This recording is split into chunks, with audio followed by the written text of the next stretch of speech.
क्या आपने कभी सोचा है कि अपने देश में जितने आपराधिक मामले दर्ज होते हैं उनमें से तहकीकात पूरी करके अपराधियों को सजा मिलने का प्रतिशत बहुत कम है। वजह सबूत का ना होना, शातिर क्रिमिनल्स द्वारा क्राइम सीन को डिस्टॉर्ट करना, एन मौके पे गवाहों का मुकर जाना, इसी वजह से उन अपराधों से जुड़े कई सारे सवालों के जवाब नहीं मिल पाते। पर एक बात और है जो इससे भी बुरी है, आपराधिक मामले का दर्ज ना होना। जी हाँ, ऐसे कई सारे अपराध हैं जो दर्ज ना होने के कारण ना उनकी तहकीकात होती है और ना ही अपराधी को सजा मिलती है। पर एक बार कुछ ऐसा हुआ जो आज तक कभी नहीं हुआ था। एक बिना दर्ज हुए संगीन अपराध की पुलिस ने तहकीकात भी की और अपराधी को पकड़ भी लिया। नमस्कार, मैं सोनाली कुलकर्णी क्राइम पेट्रोल के स्पेशल सीरीज में आपका स्वागत करती हूँ। सादगी, सच्चाई और समर्पण से रिश्ते मजबूत होते हैं और परिवार सकुशल रहता है। पर यही सादगी, सच्चाई और समर्पण से परिवार में बवंडर उठने लगे तो, अपराध और मौत का सिलसिला शुरू हो जाए तो यकीन नहीं होता ना। सच्ची घटना पर आधारित आज की इस हैरत अंगेज कहानी में भी ऐसा ही कुछ हुआ था। Hi friends. हाय हाय, मैं आपका अरुण। बैठ जा भाई, बैठ जा। हाँ, आराम से। कुर्सी का तो सब लफड़ा चल रहा है। तो दोस्तों, आज आप लोगों ने फाइनली मुझे बुलाया है आपका टाइम पास और मेरा टाइम वेस्ट करने के लिए। तो देखिए, तालियां तो दोनों हाथ से बजती हैं। आप लोगों को भी हंसने की कोशिश करनी होगी। दोस्तों, मैंने एक एनालॉजी बनाई है जिसमें औरत और मर्द को अगर प्लैनेट्स की उपमा दी जाए तो औरत क्या है? औरत है पृथ्वी, स्टेबल, स्ट्रॉन्ग, सबको जीवन देने वाली। और मर्द ही है ना?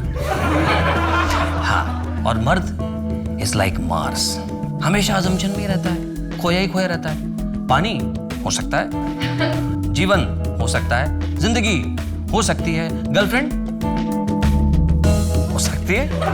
वैज्ञानिक के दृष्टिकोण से नहीं, ये मेरा अपना ही दृष्टिकोण है। तो फाइनली सच ये है कि रिस्पेक्ट वुमेन। अगर औरत नहीं तो कुछ भी नहीं। एक जोरदार तालियां तमाम औरतों के लिए।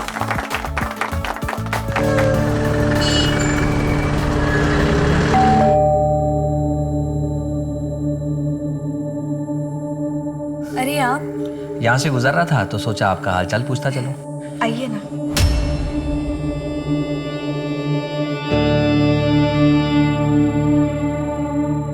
बैठिए, चाय पियेंगे आप? हाँ बिल्कुल। जी, मैं अभी बना के लेके आई।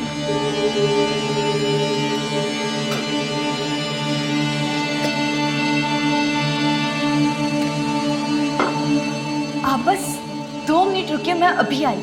फिर से चाय की पत्ती खत्म हो गई?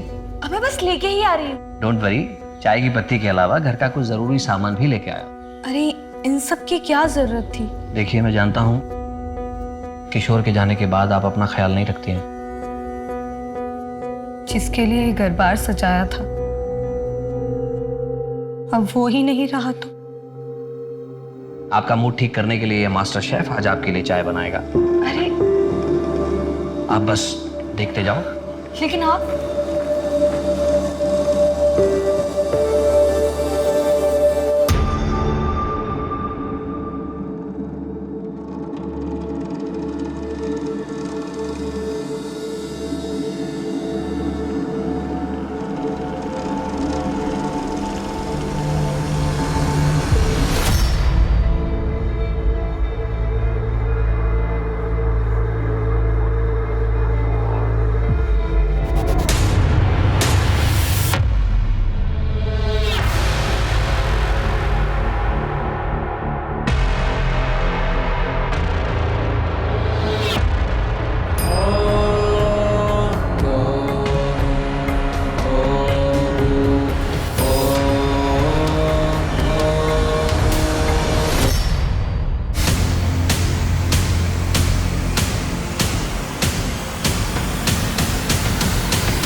ट्रिप के लिए जा रहे हो, संभल कर रहना और अपनी टीचर की बात सुनना। अकेले कहीं मत जाना तुम लोग। ओके ओके, ठीक है मम्मा। और सबसे इम्पोर्टेंट बात, तुम दोनों अपना ख्याल रखना।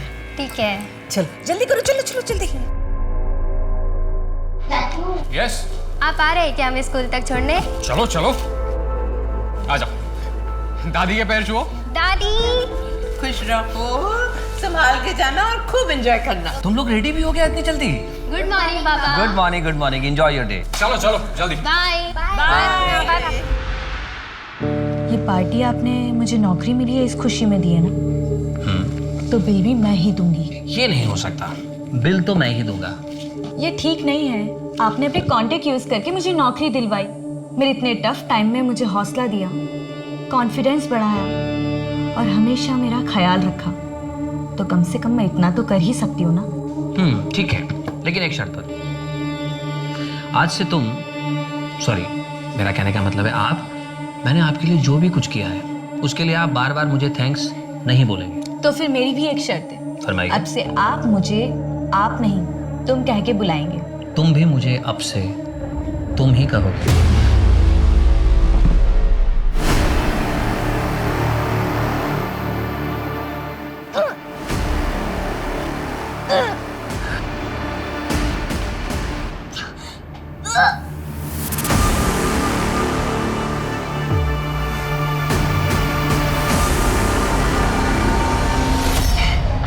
सोनी, अरे क्या हो गया तुझे? ठीक तो है ना तू? दीदी मेरे पेट में बहुत दर्द हो रहा है। हंसते हंसते अब आपके पेट में दर्द होने वाला है, क्योंकि मैं मिलवाने वाला हूं इस कैफे के मैनेजर और मेरी वाइफ कम एजेंट मिस्टर विमल से। वो मैं इसलिए कह रहा हूं, इसने एक प्रोग्राम क्या दिला दिया, मुझ पे ही रुबाब दिखाता है और पैसे भी मुझसे लेता है पत्नी की तरह। देखिए पत्नी क्या करती है, पैसे लेती है लेकिन ख्याल रखती है, खिलाती है, पिलाती है, प्यार करती है, रोमांस करती है, लेकिन मैं इसके साथ रोमांस कैसे करूं? और सबसे इंटरेस्टिंग बात यह है कि इसका नाम देखिए क्या है, विमल, जो कि एक नर का भी हो सकता है और नारी का भी। क्यों विमल, मैंने सही कहा ना? तो दोस्तों कल मैं फिर मिलूंगा अपनी इसी पत्नी के साथ आपसे। बाय बाय, अपना ख्याल रखिए, आसपास सफाई रखिए।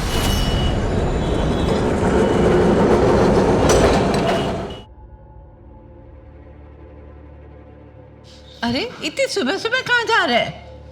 बस माँ वो परेशान लग रहे हो, क्या बात है? कुछ नहीं माँ, हाँ प्रसाद दीजिए। ये क्या है तुम्हारे हाथ में? कुछ काम के कागजात है माँ। अरे दादा, आज तो आपको छुट्टी है ना? हाँ, लेकिन एक ज़रूरी काम याद आ गया, इसीलिए बाहर जा रहा हूँ। अच्छा माँ, जाता हूँ। बेटा जाता हूँ नहीं, बोलो आता हूँ। आता हूँ माँ। सुनी, बिना चाय पिए ही चले गए। अरे भाभी, दादा चले गए तो क्या हुआ, मैं हूं ना। और आपने इतने प्यार से चाय बनाई है, वो वेस्ट थोड़ी होने दूंगा। दीजिए। बहू, अरुण की कुछ खबर? सुबह से निकला है, कुछ खाया पिया भी होगा कि नहीं? और बच्चे पिकनिक पे गए हैं, उनकी कोई खबर? बच्चे ट्रिप में मौज कर रहे हैं, बहुत खुश है वो लोग। मेरी फोन पे बात हुई थी, पर अरुण की। हाँ ठीक है, आपको जैसे ही कुछ पता चले मुझे तुरंत कॉल करो। Okay bye. अरुण की कोई खबर? नहीं माँ, किसी को नहीं पता वो कहाँ है। मैंने सबसे पूछ लिया, समझ में नहीं आ रहा, अपना फोन बंद करके बिना किसी को पता है कहाँ चले गए हैं। एक हंसता खेलता परिवार छोटी छोटी खुशियों को बटोरते अपनी जिंदगी गुजारता है। अरुण का परिवार भी कोई अपवाद नहीं था। सब कुछ ठीक ही लग रहा था कि अचानक अरुण के गायब होने से पूरा परिवार परेशान हो गया। वो समझ ही नहीं पा रहे थे कि ऐसा क्यों हुआ और अब आगे क्या करें। अरुण पे ऐसी क्या बीत रही होगी कि उसे घर बार छोड़ के जाना पड़ा। वो खुद ही कहीं चला गया था या उसके साथ कोई हादसा हुआ था। अनहोनी के संदेह से परिवार के पैरों तले जमीन खिसक गई। 24 घंटों तक इंतजार करने के बाद भी जब अरुण नहीं लौटा तो परिवार पुलिस से मदद मांगने पहुंच गया। कल सुबह से मेरा बेटा कहीं चला गया है, उसे कहीं से भी ढूंढ कर लाइए। आप लोगों ने ऑफिस वालों से, दोस्तों से, रिश्तेदारों से पूछताछ की? सबसे पूछा सर। फिरौती का कोई फोन आया था? नहीं सर। बाहर वालों से किसी के साथ झगड़ा, किसी ने धमकी दी हो? हाँ सर, एक बार दादा ने उनके मैनेजर बिमल पे जोक बनाए थे। लोगों को तो बहुत मजा आया था, लेकिन बिमल बहुत भड़क गया था। पहले ही पहुंच जाते तो अच्छा रहता। हाँ, मजाक उड़ाता है मेरा कमीने। विमल मेरी बात सुन, तूने मुझे वहाँ सबको हंसाने के लिए तो बुलाया था। मैं बस अपना काम कर रहा था, लोगों को हंसाने की कोशिश कर रहा था। देख, दिल से सॉरी बोल रहा हूँ, जो हुआ उसे भूल जा। अबे, अरे सबके सामने इंसल्ट करता और इधर अकेले में सॉरी बोलता है। अरे छोड़ो यार, इनको क्या कर रहे हो आप? तूने मेरा इंसल्ट किया ना, देख मैं तेरे साथ क्या करता हूँ। ये छोड़ ना। सर ये बिमल बहुत टेढ़ा आदमी है, कब किसके साथ क्या कर बैठे कुछ कह नहीं सकते। बिमल के अलावा और किसी पे शक है आपको? नहीं सर। ठीक है, हम अरुण को ढूंढने की कोशिश करते हैं। आप जाइए सर। इस बिमल की हिस्ट्री ज्योग्राफी निकाला, अरुण की और बिमल के कॉल रिकॉर्ड्स चेक करो, उनकी लास्ट लोकेशन मैच करके देखा, और हाँ, अरुण के बैंक डिटेल्स भी निकाला। हो सकता है ये पैसे वगैरह का मामला।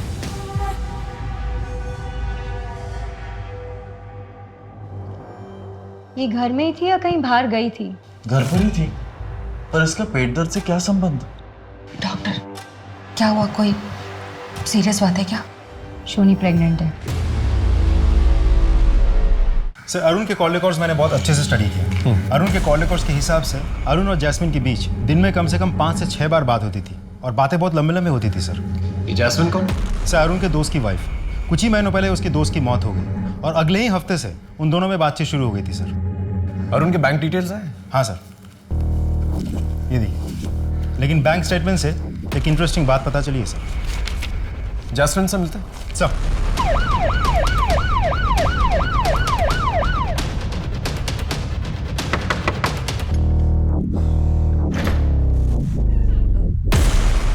जी। आप जैस्मिन? जी। आपको तो पता ही है कि अरुण लापता। कुछ आइडिया हो कहाँ होगा? नहीं सर। फोन पे बातचीत होती थी आप लोगों की? नहीं सर, सिर्फ 1-2 बार ही हुई होगी। और पैसों का लेन देन? मैं उनसे पैसे क्यों लूंगी सर? यह है अरुण के कॉल रिकॉर्ड्स। इसके मुताबिक दिन में 5-6 बार आप लोगों की बातचीत होती थी, और ये है उसके बैंक स्टेटमेंट्स। इसके मुताबिक काफी पैसे ट्रांसफर किए उसने आपको। अब आप सीधे सीधे बताएंगे या पुलिस स्टेशन चल के बताएंगे? बताती हूँ सर। एक्चुअली अरुण मेरे पति के बहुत अच्छे दोस्त थे। मेरे पति के चले जाने के बाद उन्होंने मेरी बहुत मदद की, पैसों से ही नहीं, मुझे अपने पैरों पे खड़ा किया, और उनकी ये मदद मैं कभी भूल नहीं सकती। हम दोनों बहुत अच्छे दोस्त बन गए थे, और न जाने कब एक दूसरे से प्यार हो गया, पता ही नहीं चला। सब कुछ बहुत अच्छा चल रहा था सर, और एक दिन। इस वक्त कौन आया हुआ है? मैं देखती हूँ। आप? अरे कहाँ जा रही हो? ये क्या चल रहा है यार? और तुम? इनसे मिलना तो बहुत दूर की बात है, इनके बारे में सोचना भी नहीं। उसके बाद अरुण का यहाँ आना 2 महीनों के लिए बंद हो गया। मैंने भी उसे भुलाने की कोशिश की, लेकिन एक दिन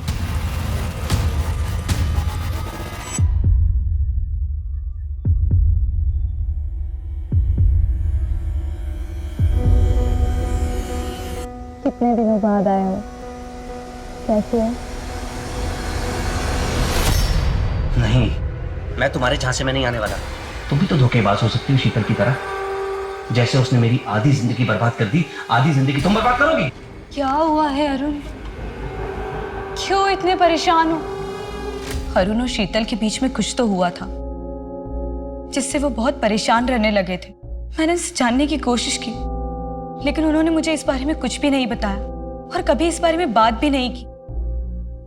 वो हर वक्त उदास रहने लगे, हर वक्त परेशान रहा करते थे, और मुझसे जब रहा नहीं गया तो मैंने जिद करके उनसे आखिर पूछ ही लिया।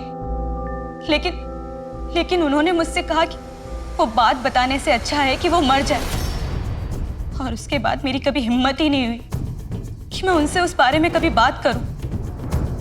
लेकिन सर, वो जो भी बात थी वो उन्हें अंदर ही अंदर खाए जा रही थी। भरा पूरा परिवार था हमारा। तीज त्योहार, खाना पीना, दोस्त रिश्तेदार, हंसी ठहाका।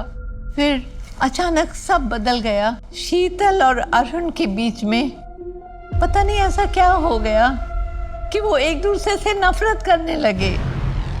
उनके बीच में झगड़े होने लगे। मैंने बीच बचाव करने की बहुत कोशिश की, लेकिन झगड़े की जो वजह थी मुझे नहीं पता चली। और फिर बात बढ़ते बढ़ते यहाँ तक पहुँच गई कि एक दिन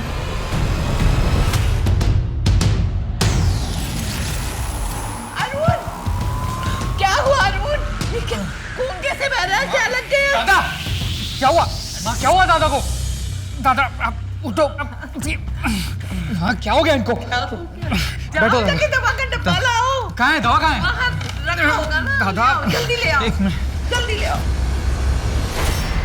शीतल अच्छी बहू है, समझदार पत्नी है, प्यारी माँ है, हमारे परिवार की नाक है। उन दोनों का रिश्ता बहुत अच्छा था, पर उस दिन के हादसे के बाद हम सब हैरान हैं। अरुण और आपके बीच में किस बात की वजह से टेंशन था? हर पति पत्नी में जितना टेंशन होता है बस उतना ही, और कुछ नहीं। देखिए, मैं मानता हूँ हर पति पत्नी में झगड़े होते हैं, लेकिन ऐसे नहीं होते कि खून बहने लगे, जो अरुण के सर से बह रहा था। जैस्मिन को जानती हैं? कहीं वही तो वजह नहीं आप दोनों के झगड़े की? कुछ दिनों से अरुण का बर्ताव कुछ अजीब सा चल रहा था। अरे क्या बात है भाभी, बहुत अच्छे लग रहे हो इस साड़ी में। हरी के छोटे भाई की शादी में जा रहे हैं, इसलिए ये साड़ी पहनी। हाँ, वहाँ पे आपको देख के लोग बेहोश ही हो जाएंगे। और तुम? चले? तुम आओ जरा, कुछ बात करनी है। एक मिठाई।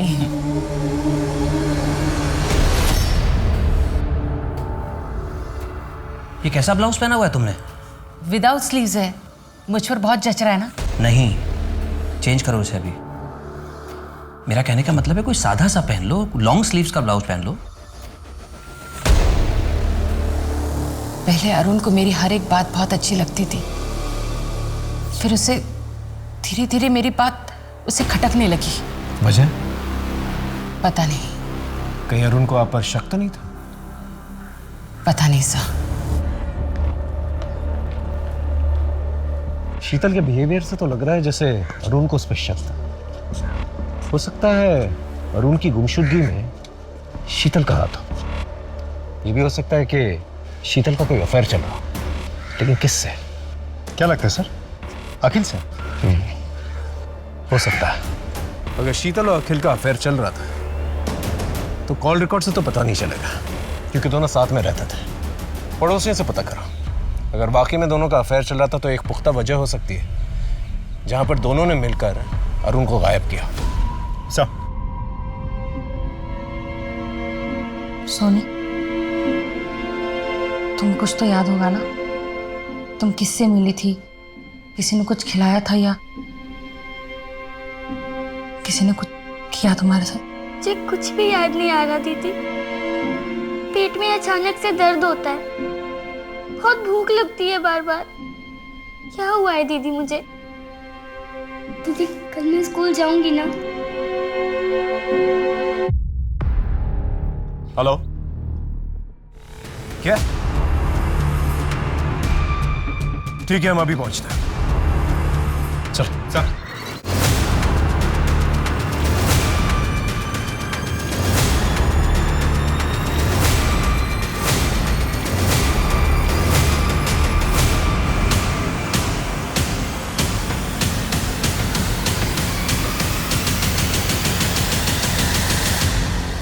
सर, ये तो अरुण है।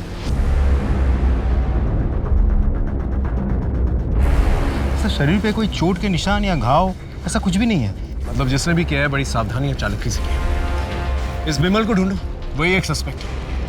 पंचनामे के बाद बॉडी को पोस्टमार्टम के लिए भिजवा था और उनकी फैमिली को खबर कर दी। सर,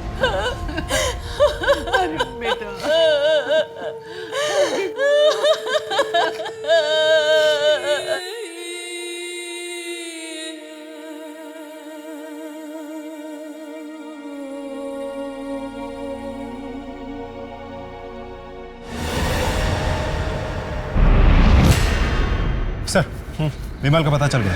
कहाँ पर है? एक लॉज में छिपा बैठा है। लेकर आओ। तूने ही अरुण को मारा ना? मैंने अरुण को नहीं मारा सर। उसने तेरा मजाक उड़ाया था, तूने उस पर हाथ उठाया और मौका मिलते ही तूने उसका मर्डर भी कर दिया। मैं उस झगड़े को कब का भूल गया हूँ सर। तो फिर शहर छोड़ के क्यों भागा था? लॉज में क्यों छुपा हुआ था? सर, मैं कर्जे में डूबा हुआ हूँ। साहूकार मुझे ढूंढ रहे थे, इसलिए घर छोड़ के यहाँ लॉज में रह रहा हूँ। सारे मोटिव्स तेरे पास ही हैं अरुण को मारने के लिए, और कोई नहीं मारना चाहता था उसे? है सर। कौन? अरुण की बीवी शीतल। क्या? हाँ सर। वो अरुण को क्यों मरना चाहेगी? सर अरुण ने मुझे खुद बताया था, जब भी वो अपनी पत्नी के करीब जाता था वो इसकी बेइज्जती करती थी, कहती थी बदबू आ रही है। सर यहाँ तक कि वो उल्टी भी कर देती थी। सर विमल ने शीतल के बारे में जो कुछ भी कहा, शीतल ने या अरुण की माँ ने कभी भी ऐसा कुछ नहीं बताया हमें। एक पत्नी अपने पति को इसलिए मार देती है क्योंकि उससे बदबू आती है। ये बात कुछ हजम नहीं हो रही। जरूर कोई और वजह है जो घर वाले भी हमसे छुपा रहे हैं। ये शीतल और अखिल के रिलेशनशिप के बारे में कुछ पता चला? से पता लगाने की कोशिश कर रहे हैं, थोड़ा सा समय लगेगा।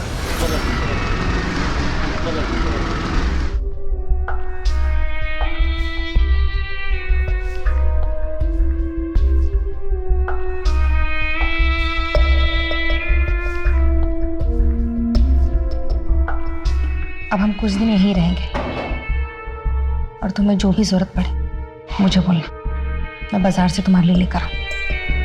तब तक तुम इस कमरे से बाहर मत निकलना। पर कब तक? जब तक तुम्हारा बच्चा डिलीवर नहीं हो जाता। मेरे बच्चे स्कूल की ट्रिप के लिए गए थे। पता चला अरुण जिस दिन घर से गायब हुए थे उस दिन उन्होंने वहां जाकर बच्चों को बीच ट्रिप से वापस ले आए।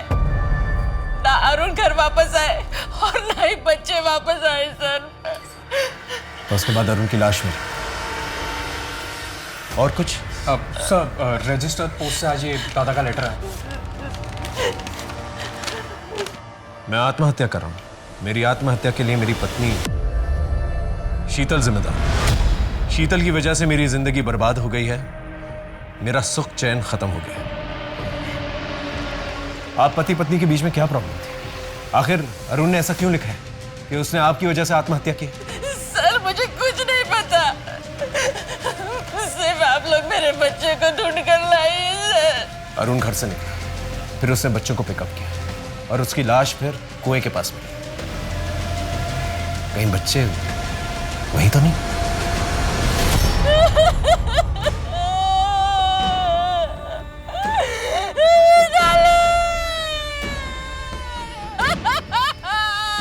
प्लीज हम आपका दुख समझते हैं, ठीक है? हमें अपनी कार्रवाई करनी है। प्लीज प्लीज संभालिए अपने आप।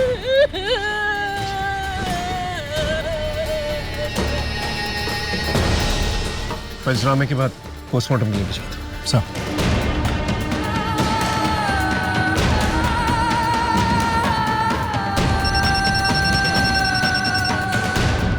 हाँ बोलो। क्या? भाभी प्लीज दरवाजा खोलिए। भाभी दरवाजा खोलो बेटा।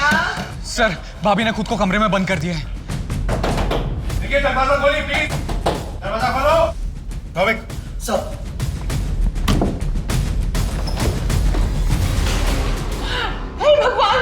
भाभी शीतल की हालत देख के ही पता चलता था कि उस पे क्या बीत रही होगी।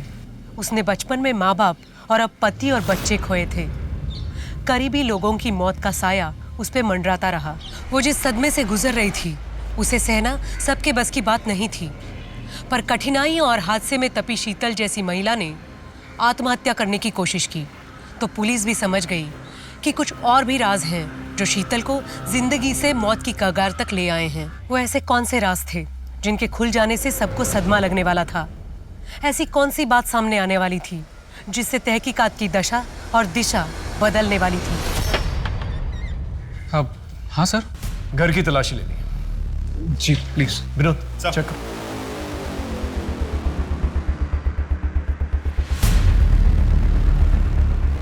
सर अंदर अरुण के कमरे के कबर्ड से ही मिला। ये देखिए। अरुण और शीतल के बीच में क्या प्रॉब्लम थी? नहीं पता। इस बोतल में ऐसा क्या खास है जो इस तरह से पैक करके रखा हुआ है इसे? सर वो दादा के बाल झड़ रहे थे ना, तो वो डॉक्टर के पास से ये तेल ले आए थे और भाभी को इसकी स्मेल पसंद नहीं थी तो इसलिए शायद ऐसे पैक करके रखा होगा। और हाँ सर, दादा स्टैंड अप भी करते थे तो अपने लुक्स को लेके वो बहुत सतर्क रहते थे। इस तेल के अलावा कोई और प्रॉब्लम थी शीतल को अरुण से? हमें नहीं पता साहब। ठीक है, इसे हम साथ में लेके जाएं। हाँ जी सर। देखिए अब तो बता दीजिए असल में मसला क्या है? आप दोनों के बीच में झगड़ा क्यों हुआ था?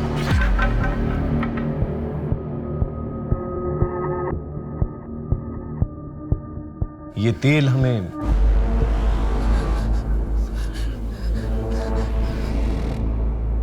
आप अपने पति से नफरत क्यों करती थी?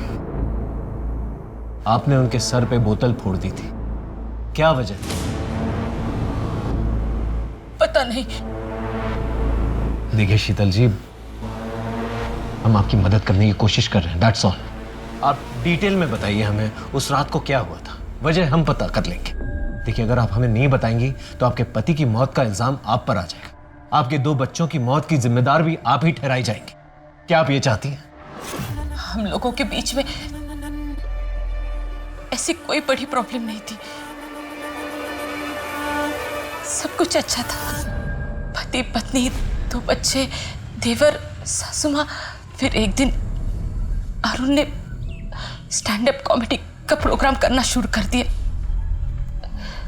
वो अपने लुक को लेकर बहुत कॉन्शियस होने लगा, बहुत महंगे महंगे कॉस्मेटिक खरीदने लगे, घर का बजट बिगड़ने लगा।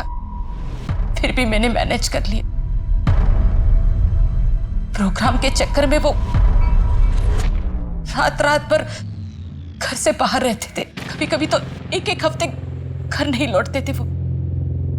एक दिन मुझे जैस्मिन के बारे में पता चला। मैं बहुत गुस्सा हो गई, लेकिन उन्होंने उसके साथ वो रिश्ता खत्म कर दिया। थोड़ी अनबन हुई हमारे साथ। फिर एक दिन वो बाल बड़ा करने का कोई तेल लेकर आए।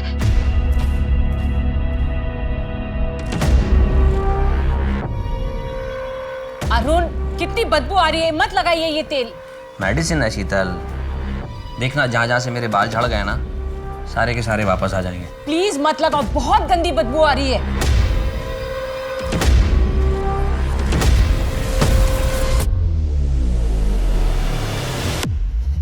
शीतल,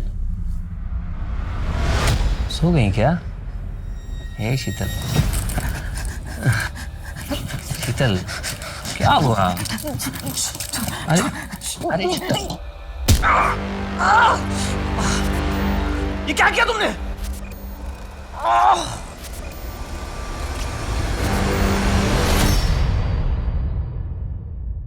अरुण, आई एम सॉरी। वो बाय मिस्टेक से मैंने सर पे। I am really sorry Arun, मुझे माफ कर दो। शीतल, आखिर तुम्हें हो क्या गया था?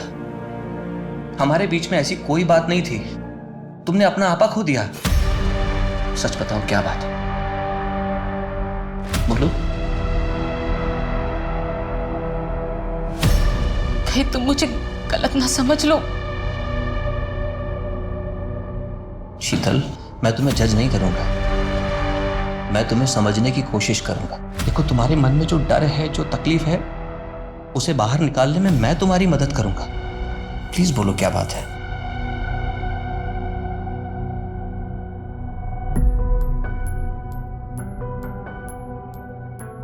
मैं 13 साल की उम्र में ही मां बन गई थी। कब क्या हुआ मुझे कुछ पता नहीं। मैं तो बहुत छोटी थी। दीदी ने मुझे बताया कि मैं प्रेग्नेंट हूं। फिर दीदी ने मुझे ये भी बताया कि किसी ने मेरे जूस में कुछ मिलाया था। फिर बेहोश होने के बाद मेरे से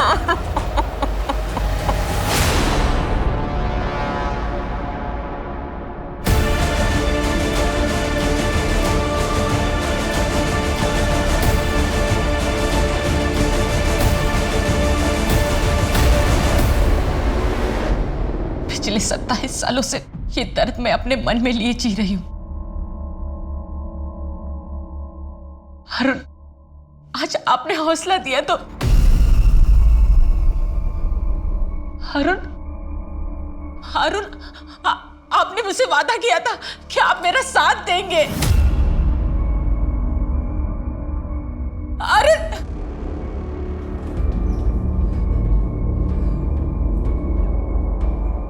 एक तो कच्ची उम्र में ऐसी पीड़ा के साथ जी रही थी। 13 साल का शरीर डिलीवरी का सदमा नहीं झेल पाया, इसलिए डिलीवरी होते ही मेरा बच्चा मर गया। आपने रेप की कंप्लेन लिखवाई थी? नहीं। क्यों? मैं बहुत छोटी थी। मुझे ये याद ही नहीं आ रहा था कि मेरे साथ ये बार बार कौन कर रहा था। हमेशा मैं नींद में हूं यही लगता था। मुझे बस ये याद है कि ये जो कुछ भी हो रहा था मेरी दीदी सोनल के घर में हो रहा था। ये सब की बात थी, इसलिए दीदी ने केस रफा दफा कर दिया और मैं भी कुछ नहीं कर पाई। आपकी बहन सोनल, वो अब कहाँ रहती है? सोनल दीदी और जिया जी का 10 साल पहले कार एक्सीडेंट में मौत हुई। आपके साथ जिस घर में वो हादसा हुआ था, आपको उसका एड्रेस याद है?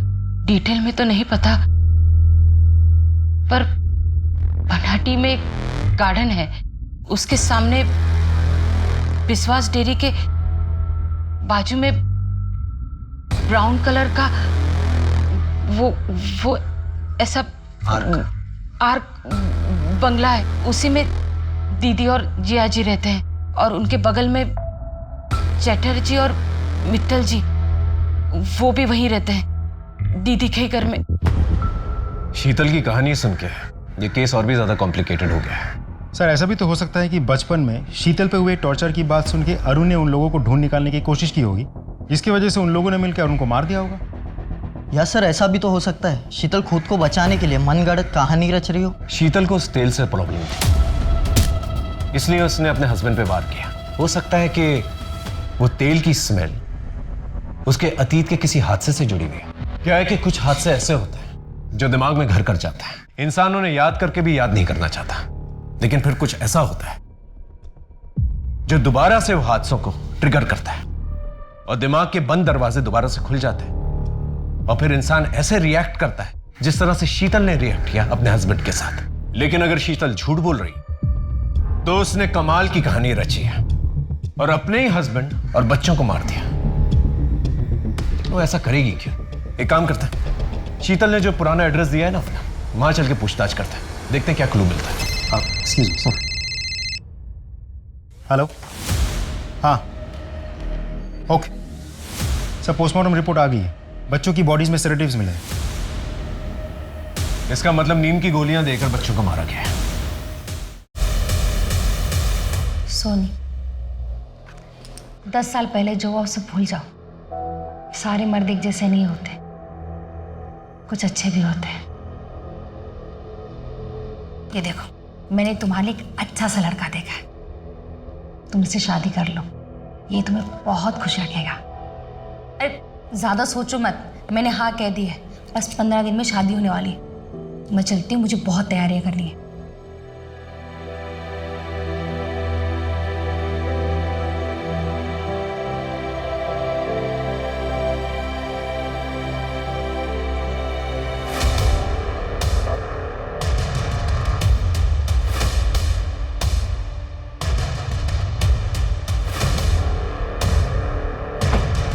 দাদা বলছিলাম এই विश्वास डेयरीটা কোথায়?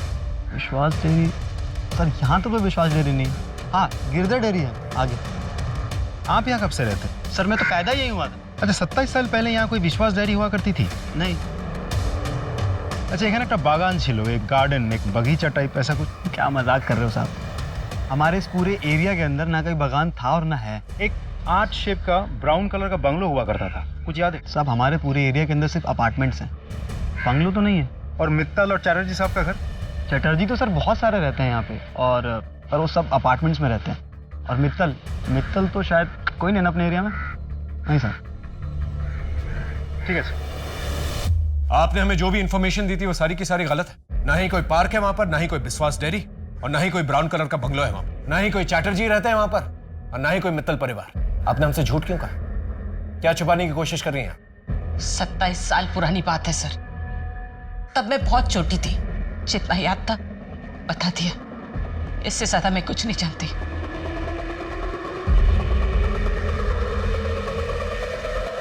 सर, ये औरत सिर्फ घुमा फिरा के बात कर रही है, देख लीजिएगा।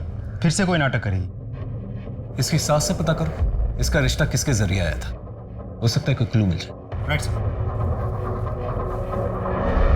गिरीश जी कुछ तो याद होगा आपको। शीतल की बहन और मैं हम साथ में काम करते थे। शीतल की बहन की और मेरी कभी ज्यादा बात नहीं होती थी, लेकिन एक दिन अचानक वो जॉब छोड़कर चली गई थी। उसके कई सालों के बाद वो मुझे एक दुकान में मिली थी। तब मेरी उससे कुछ बात हुई थी। तब उसने बताया कि वो शीतल की शादी करने वाली है। मैंने भी उसको बताया कि मेरी नज़र में कुछ लड़के हैं, उनमें से एक लड़के अरुण के साथ उसकी शादी हो गई थी। उसके बाद हमारी मुलाकात नहीं हुई। ये शीतल और उसके पति ये दोनों कहाँ रहते थे? ये दोनों अग्रपाड़ा में रहते थे।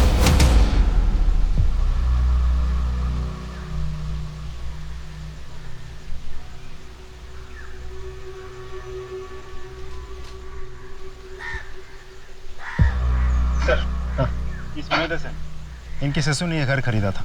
वो तो अब नहीं रहे, लेकिन इनको ये नहीं पता कि इनके ससुर ने किससे घर खरीदा था। क्या हम घर अंदर से देख सकते हैं प्लीज? जी हम उससे बात करके गए थे, आप देख सकते हो। Thank you.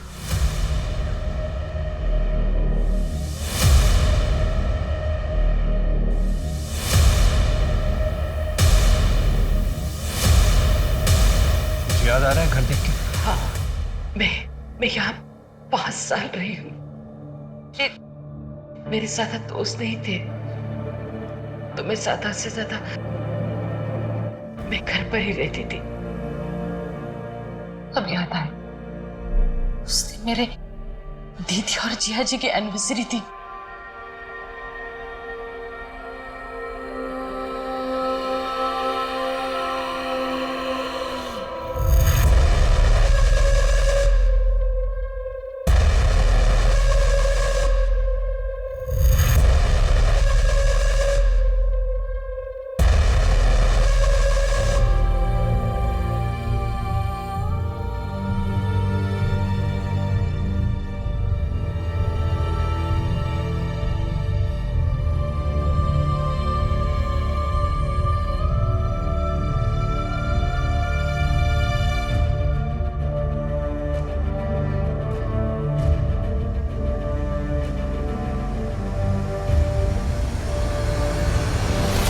अब मुझे यकीन हो गया कि वाकई शीतल के साथ बचपन में वो अत्याचार हुआ है। सर सिर्फ शीतल के रोने धोने की वजह से हम उसकी बातों पे यकीन कर ले या उसको बेकसूर मान ले, मुझे नहीं लगता ये सही रहेगा।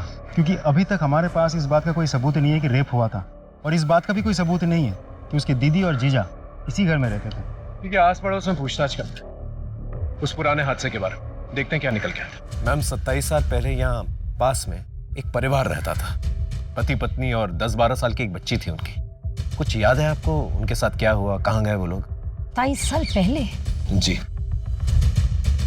सोनल और प्रताप? जी, सोनल और साथ में उसकी बहन शीतल। शीतल नहीं, सोनी नाम था उसका। बहुत ही प्यारी बच्ची थी। फिर पता नहीं अचानक एक दिन तीनों घर बार छोड़ के कहीं चले गए। पता नहीं क्या हुआ था। कोई कहता है सोनी बीमार थी, कोई कहता है सोनी की कोई और समस्या थी। मैंने डॉक्टर बासु को पूछा भी था। डॉक्टर बासु? हाँ, पर उन्होंने कुछ बताया नहीं।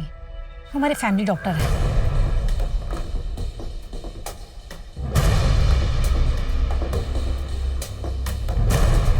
सर मैं आपको थोड़ी देर में फोन करता हूँ। जी हाँ, सोनल और प्रताप के पुराने सामान में से ये फोटो एल्बम मिला। फोटोज को अच्छी तरह से चेक करो। 27 साल पुरानी बात है, मतलब 1993। हो सकता है कोई क्लू मिल जाए। और सोनल और प्रताप के सोशल अकाउंट्स भी चेक करो। Right sir.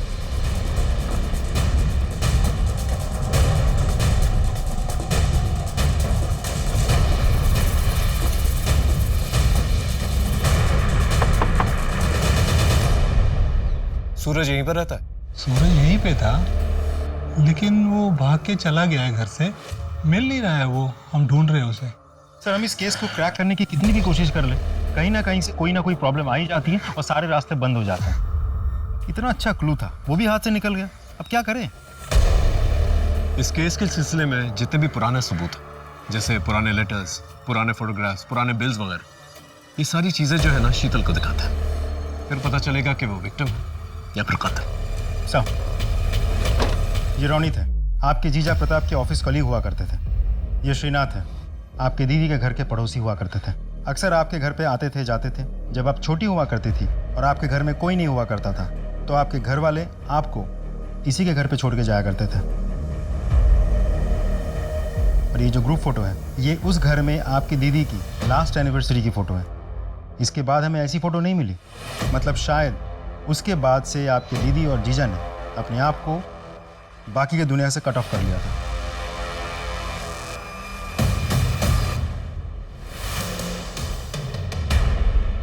ऐसा क्या था इस फोटोग्राफ के अंदर जिसे देखकर शीतल ने इस तरह से रिएक्ट किया? Sir, sketch artist. हाँ, ये फोटो देख रहे हैं? ये फोटो 27 साल पुरानी है। इस फोटो में जितने भी लोग हैं 27 साल के बाद कैसे दिखेंगे उसका एक स्केच चाहिए, अपने मुताबिक बना के लेंगे।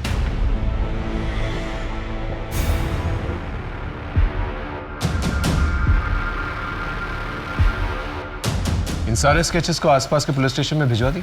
जी सर, और हमारी एक टीम इन सारे स्केचेस को सबको दिखा के पूछताछ भी कर रही है।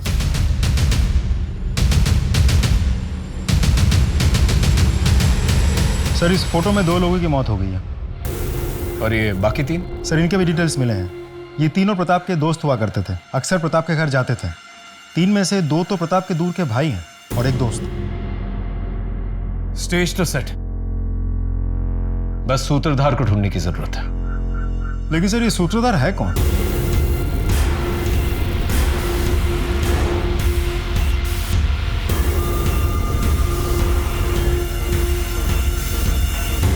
आप लोग सोनल और प्रताप को जानते थे? हाँ, वो हमारे बहुत अच्छे दोस्त थे। वैसे प्रताप हमारे दूर के भाई थे, लेकिन दोस्त करीबी थे। आप शीतल, इनमें से किसी को पहचानती? किसी की शक्ल याद है तुम्हें? नहीं सर, इनमें से किसी की भी शक्ल मुझे याद नहीं है। ये किस बात की तहकीकात हो रही है? कौन है ये मैडम? जी, ये शीतल है, सोनल की छोटी बहन। उन्हीं के साथ रहती थी। ओ शीतल, हाउ आर यू? कैसी हो? पहचाना? मैं अविनाश। चलो भाई, निकलेंगे अब। जी जी, आप लोग जाइए। हाँ।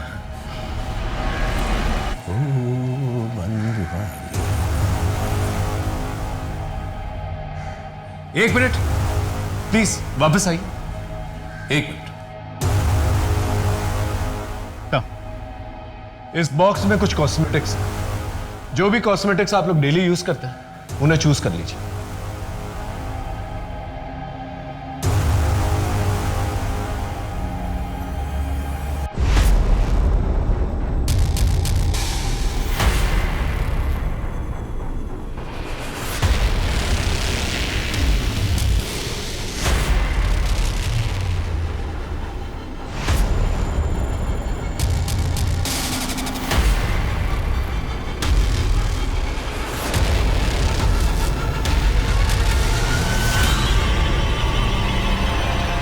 तुम हो ना जिसने मेरे साथ गलत किया, एक बच्ची के साथ गलत किया, मेरी जिंदगी बर्बाद की, मेरी इज्जत लूटी। मैं तुम्हें छोड़ूंगी नहीं।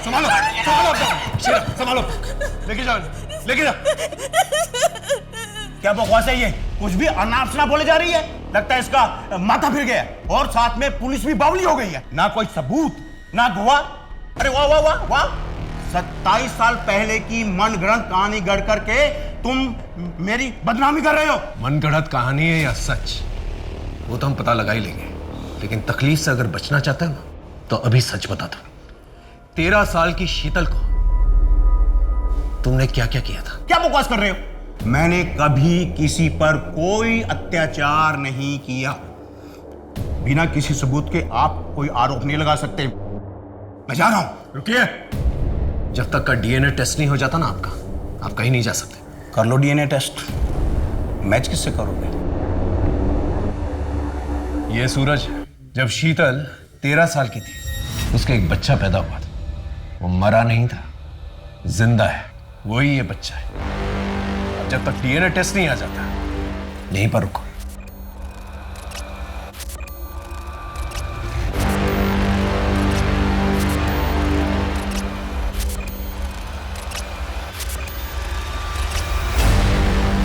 तुम्हारा डीएनए सूरज का डीएनए मैच करता है। अब सीधे से सच बोलेगा या मार खा के बोलेगा? बोल। बताता हूँ। ये हैप्पी एनिवर्सरी।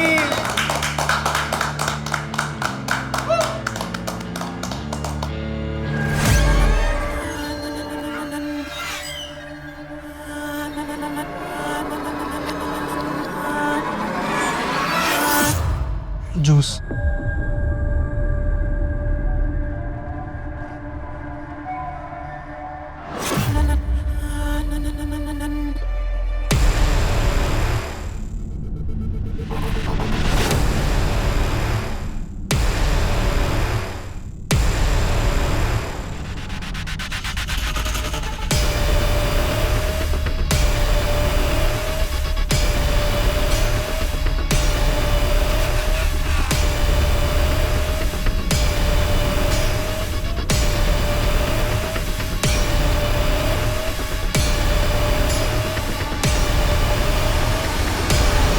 सर, मुझे उसकी लत पड़ गई थी, इसलिए मुझे जब भी मौका मिला तो सोहम के साथ मिलकर शीतल से प्यार किया।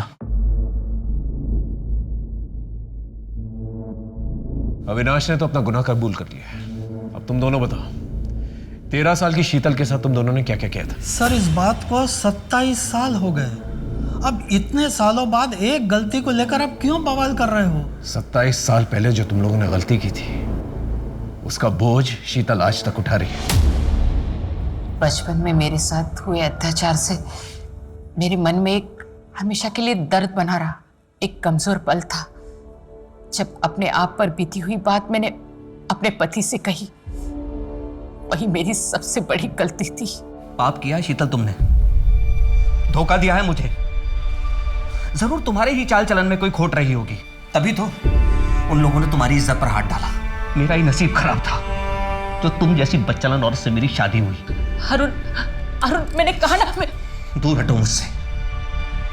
अरुण, अपने पति पर भरोसा करके अपनी जिंदगी का सबसे बड़ा दर्द मैंने उनके साथ शेयर किया।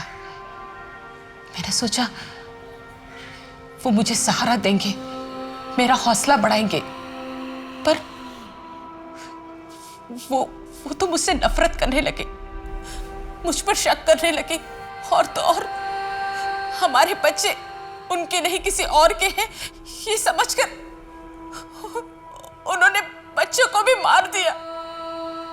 अगर अरुण का मुझ पर विश्वास होता तो न वो बच्चों को मारते और न खुद आत्महत्या करते। वो ये एक इम्पॉसिबल केस था जो शायद कभी सॉल्व ना होता। 27 साल पहले हुए एक भयंकर अपराध को पुलिस ने बिना किसी एफआईआर, बिना किसी पुख्ता सबूत, बिना किसी चश्मदीद गवाह के उजागर किया। उन अपराधियों को पकड़ा और कोर्ट से उन्हें सजा भी दी गई। हम अक्सर कहते हैं कि अगर आपके साथ क्राइम हुआ है तो ओपन अप, उसके बारे में खुल के बात करो, न्याय मांगो। पर ओपन अप होना इतना आसान नहीं होता, क्योंकि हमारे समाज में कड़वी सच्चाई को स्वीकार करने की हिम्मत नहीं है। तभी तो लगभग 99% रेप केसेस रिपोर्ट नहीं होते। ताज्जुब हुआ ना? पर यही सच्चाई है। इसे बदलना हो तो हमें वैसा माहौल बनाना पड़ेगा।